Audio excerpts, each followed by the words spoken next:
Hello, everyone, and welcome to PEMReads. My name is Carrie Schneider, and on behalf of PEM, I'd like to welcome you all to this book club discussion. Today, we will discuss The Overstory, a novel by Richard Powers, published in 2018. The novel is about 9 Americans whose unique life experiences with trees bring them together to address the destruction of forests.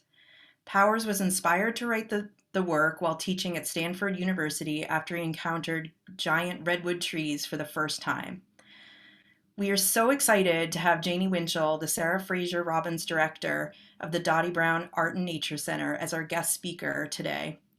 Janie is a co-leader of PEM's new Climate and Environment Initiative and curator of climate action and exhibition scheduled for 2022. I'd like to introduce Janie now, who will share with us more about her thoughts on the book and about her upcoming exhibition.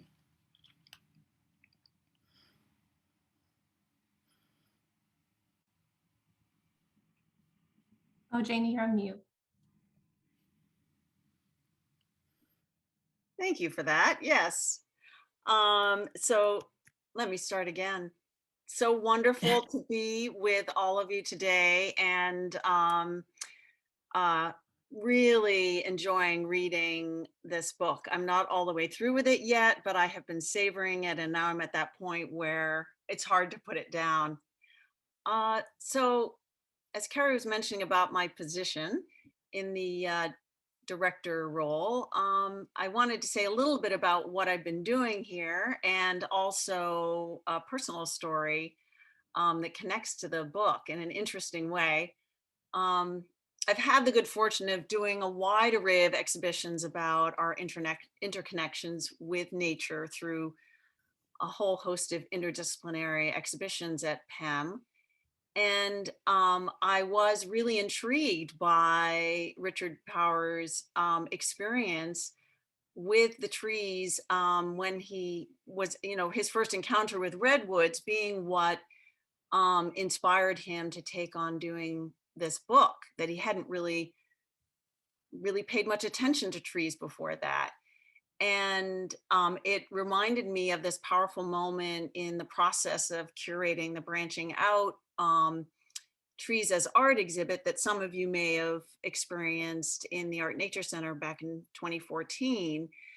And at concurrent with that, I actually had gone to an experience with a medium, and I'd never done that before. And my daughter was with me, and we were up in New Hampshire, and it was this literally dark and stormy night. You could hear the wind blowing through the trees outside. And there were two mediums there actually in this whole group of women in this, and the medium was going around the room and channeling deceased relatives and the things you would sort of expect in a medium experience. And then suddenly she stops and she calls out, "Is someone here doing something with trees? Is someone working with trees here?" They keep interjecting themselves into the session. And she was sort of like annoyed that the trees were interrupting her channeling. And my daughter, Amelia, who was 16 at the time, turns to me like owl-eyed and says, "Mom, you're working on that tree exhibit." And so I sort of I put my hand up and said, "Yeah, well, yeah, I'm working with trees." And she said, "Well, they want you to listen to them. They want you to connect with them." Um, and then she moved on. And so I sort of left, and there were other amazing aspects of this experience, but I left feeling like, well, what does this mean? Um, and so I when I got back to my office, I started just Googling tree consciousness, um and that's where I ended up coming across this amazing tree whisperer, Jim Conroy, and attended a session with him. Found an artist, David Yan Robert, who worked with um, uh, using the bioenergy of trees and transcribing that into sound so that you could listen to the energy of the trees. And so it opened up this whole other aspect of the exhibition that I'm not sure would have happened without that experience, and actually even led to my including Suzanne Simard, a video from her on how trees talk to each other. And then I found out in this book that she was the inspiration for Patricia Westerford. And so there were these wonderful synchronicities for me in reading the book and having these moments of like, I know something about that. I've had something like that experience. And I imagine so many of the rest of you have also, because trees, um, they find their ways into our hearts, and in so many different ways. So now, as Carrie was mentioning, I'm actually working with Trevor Smith and Dan Finnemore on this climate and environment initiative, which still really ties in with um, this work with the trees in many ways, because part of it is that we're looking to be communicating through this initiative is um, this need for transformation in how we experience ourselves as members and part of a living planet. And so it's a very exciting project for us to be part of, and that will continue to evolve um, and and expand really over the next 2.5 years or so, because there will be different exhibits that are part of this, programming that will be uh, working into different aspects of these exhibitions. And this starts with the Alexis Rockman show that opens in March. Um, and then we are working with exhibits, um, and that will actually be in East India Marine Hall and should be quite spectacular. Um, and Alexis Rockman, in addition to being a painter, is really an environmental activist. And his paintings are huge and just really invite you in a very powerful way to experience um, nature through the palette that he brings in, and the kind of the surreal quality of his paintings. They're really memorable. So I hope all of you will get a chance to experience them in person. And then we have our next exhibition, which we're working on for the fall, is with Bernie Krause, who is a well-regarded bioacoustician who has incredible recordings of wild natural environments that he then worked with United Visual Artists in London to create an immersive acoustic and visual experience of soundscape. And I got to experience this myself when it first opened in Paris, and it was just really such a moving experience, and it has stuck with me. And so I'm delighted that we're in the final stages of working out the particulars on that, but ideally bringing that to PEM in November. And then we're working on an in-house exhibit called Climate Action, which will open in February. It'll be a multi-artist show um, focusing a lot on what's happening in this region, and then the idea of that rippling out, um, working with artists that are in this area that are focusing on this moment, and in particular, how we go forward from here, because realizing that for many people that are concerned about the situation with the climate, they don't know how to talk about it, they don't know what to do. And so providing a place through the art and the science and the community that we can create through the presence of that exhibition, giving people a sense that we can collectively work to really make a difference on this and to not lose hope.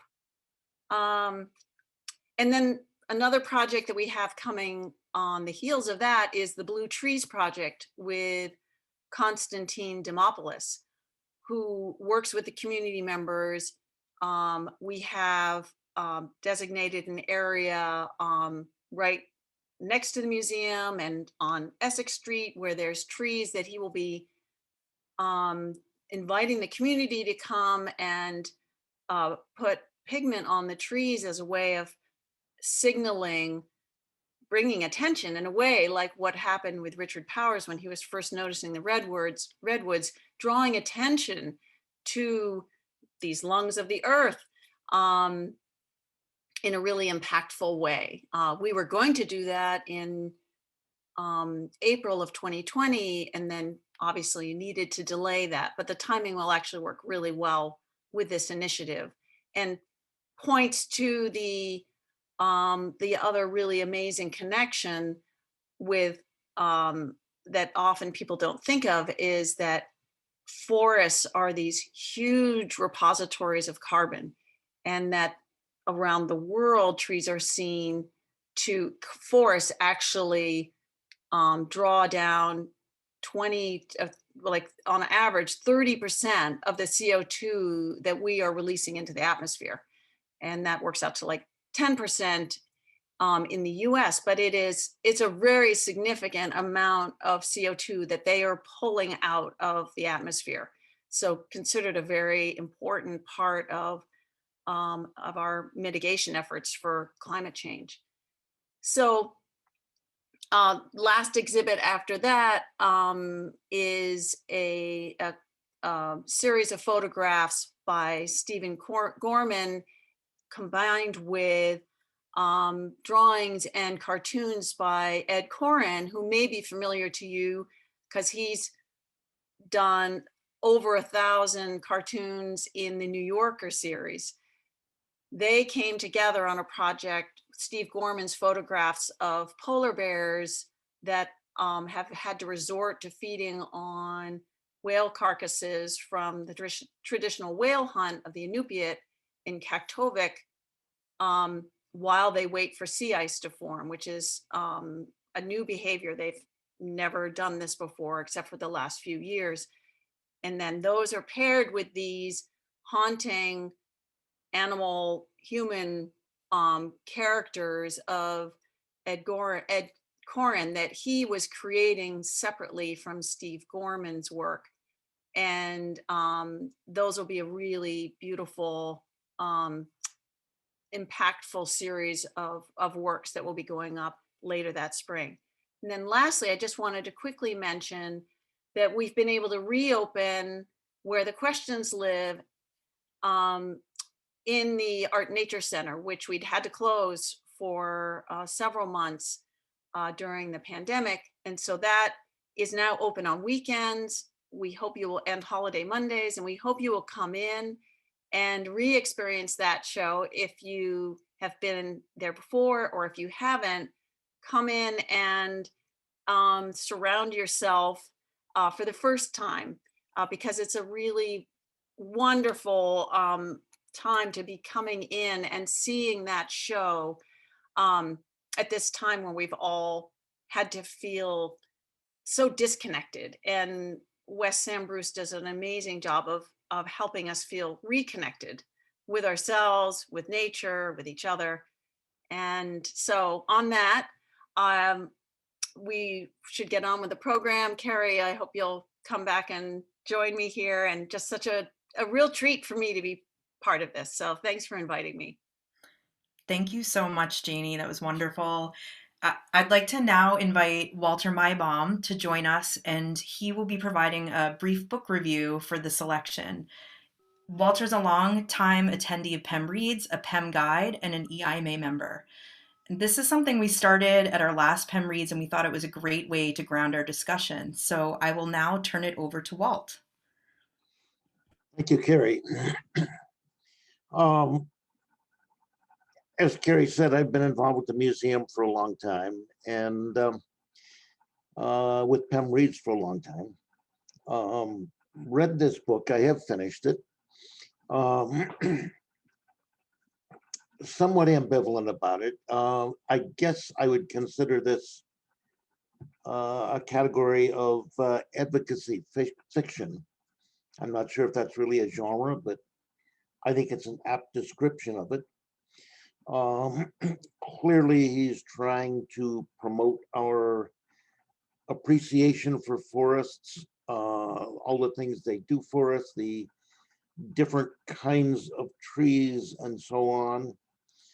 Um, I'm not sure I accept the concept of communication among trees, and maybe Janie and I will have to talk about that sometime. But he pulls together a lot of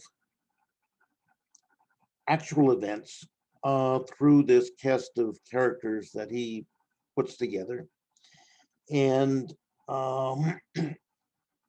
makes a progressive story out of it, even though a lot of those events were not originally connected. Um, one of the interesting things I found in this was that the people he collected started off as ordinary citizens and came together in this group, which one could characterize as an echo chamber. And they became more and more focused on this and progressed from an interest in trees to civil disobedience to anarchy. And one of the members, Doug Furr, kept a journal, which turned into a form of self-incrimination. And then if we look at recent events, we see a group of people who started off as ordinary citizens, wound up coming together in an echo chamber, and on January 6th wound up in anarchy. And many of them similarly kept journals, which turned into self-incrimination, one could say. So in that sense, I found it very timely related to the events of the last month or so. Well, that's kind of where I came down. I'm somewhat ambivalent about the book, but it was an interesting book.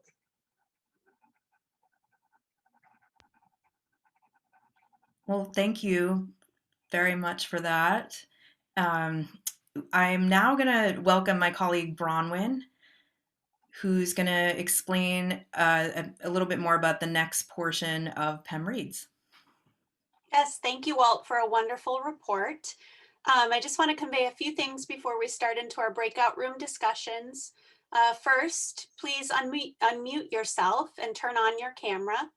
We encourage you to use the gallery view, which you can select at the top right hand of your screen. And then second, in a moment, half of this group here, you'll be prompted to join the breakout room. So please just click join if you see it. And the other half will remain here for the book discussion. When the breakout room concludes, you'll be prompted to come back to this main room where we'll announce our next book. And don't worry, our guest star Janie, she'll be able to pop into both rooms, so everyone will get time with Janie. And then lastly, if you're having any tech issues, please feel free to use the chat box and one of our colleagues will answer your questions there. And if you get disconnected at any point, you can just rejoin the meeting with the same link that you used before to get here. So now I'll just take a few minutes and give a brief kind of bio on our author, and then we'll dive into our discussions, which will be great. So Richard Powers is an American novelist whose works explore the effects of modern science and technology. His novel, The Echo Maker, won the 2006 National Book Award for Fiction. He has also won many other awards over the course of his career, including a MacArthur Fellowship. As of 2018, Powers has published 12 novels and has taught at the University of Illinois and Stanford University. He won the 2019 Pulitzer Prize for fiction for the Overstory. And I thought it was interesting to note that what I know many of you might be wondering, what is Richard Powers doing now? Writing the Overstory changed Powers' life. He moved to Tennessee after visiting the Smoky Mountains for research. And Richard lives in a house perched on a hillside just on the edge of the Great Smoky Mountains National Park. So with that, now we'll move on into discussion. Okay. One of the things that I was surprised that Walter didn't talk about, because he told me about this great book that I read called The Secret Life of Trees. And as I was reading this book, you know, I guess maybe I thought I really enjoyed The Secret Life of Trees. And I felt like it was science versus fiction, you know, and so having read, I think having read At what you were curious about, or did you have another comment to add on it too? I mean, you've been. No, I'm curious. I mean, people have made the observation that there are an awful lot of artists around, and very few of them seem to be engaged in climate change issues. However, it's not an easy thing to do. I mean, it's Right. how do you if you're an artist, how do you engage? On what basis do you do it? I mean, there's an act of commitment, there's an act of creativity. It's complicated and it's interesting, and I'm really looking forward to seeing the artists that you have collected to talk about this. I think it's great. I'm really glad that the PEM is doing it. Oh, thank you. Thank you so much. That means a lot, especially at this phase when we're generating, you know, having the enthusiasm at the point of the kind of the creation process is always really appreciated. And it's so important to say, oh yeah, okay, good. People are going to want to see this. And so anything, you know, certainly feel free if you come across anything, Axel, that you feel like, oh, maybe this is relevant. I would welcome that, definitely. And I hope more artists will get involved in general, you know, like I understand it's a hard topic to jump into, but from what I've been seeing, there's some really wonderful ways too. And it makes a difference. It really makes a difference, I feel. What a great discussion. And we all, Janie, appreciate so much your overview of the exhibitions coming up and that spine-tingling story of the medium. That was wonderful. That, you know, it made us really all think. And thanks to all of you for being part of the conversation. Walt, thank you for the book report. Really, really advocacy fiction, I think you called it. Really interesting. And of course, my colleagues, Carrie and Bronwyn and Lauren. And now, Carrie, take us to the next book. Okay, great. So our next PEMReads is Tuesday, May 4th. And this book was actually selected by Siddharth Shah, PEM's Director of Education and Civic Engagement and the Curator of South Asian Art. The book is called My Grandmother's Hands, and he described it as a fascinating look at the intersection of neuroscience and racialized trauma, and it has some fantastic practices in it. So it's not a novel, but it looks fascinating, and we hope you all will join us. He will also be our guest speaker, and we'll send you the official invitation very soon. So with that, thank you. I echo Amanda in thanking everybody for being here tonight, and I hope you all have a great rest of your evening, and we'll see you very soon. Wonderful. Stay safe and enjoy the trees. Yes, enjoy the trees. Thanks so much. Thanks, all of you. Bye.